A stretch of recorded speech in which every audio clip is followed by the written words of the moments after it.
Hi, I'm James from Tecantis, where we provide tools to enable you to bring the power of location intelligence into Microsoft Fabric and your Power BI reports.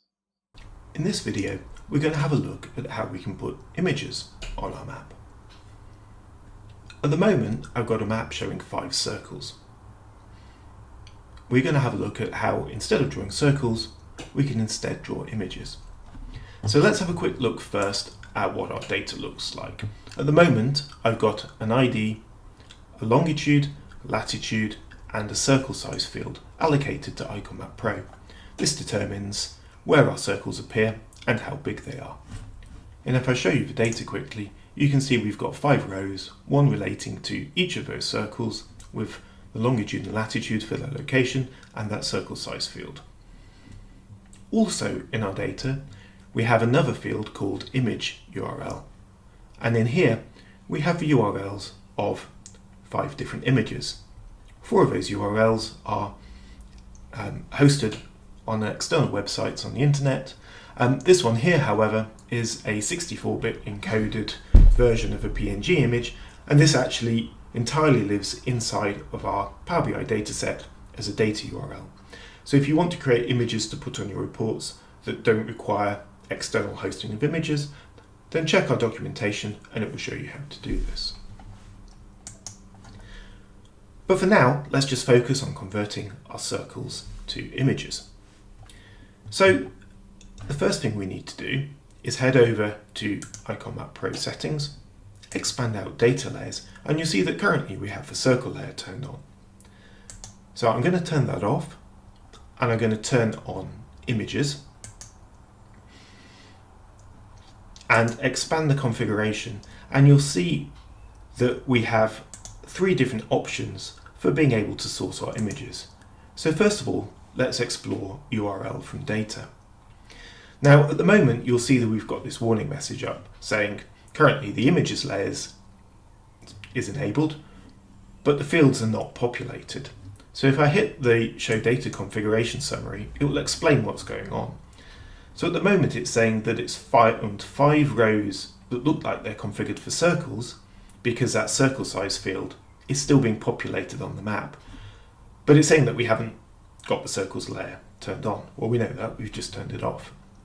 And if I scroll down, you'll see that we've got a warning here saying that we've got the images layer turned on, but no data has been found for images.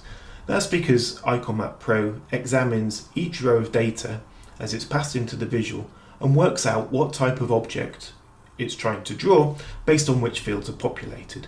And because at the moment we've got this circle size field populated, it's not going to try and draw any images.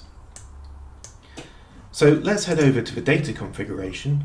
We'll remove circle size and instead drag on image URL into our image WKT GeoJSON field. Now you'll see straight away that we've got our 5 different images showing on the map and replacing where those circles were.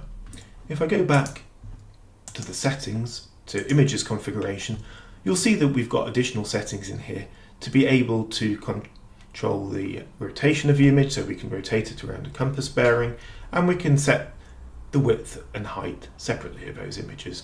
And we can use Power BI conditional formatting here to base those values on other fields in our data set.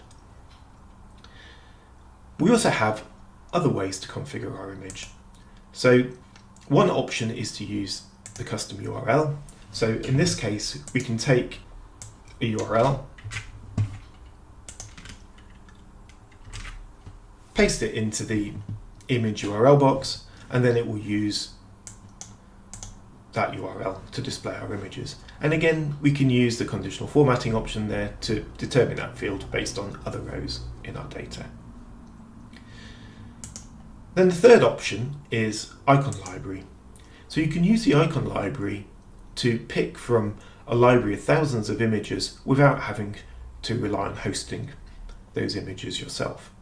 So if I click the Show Icon Library button, you'll see that we get a screen full of icons.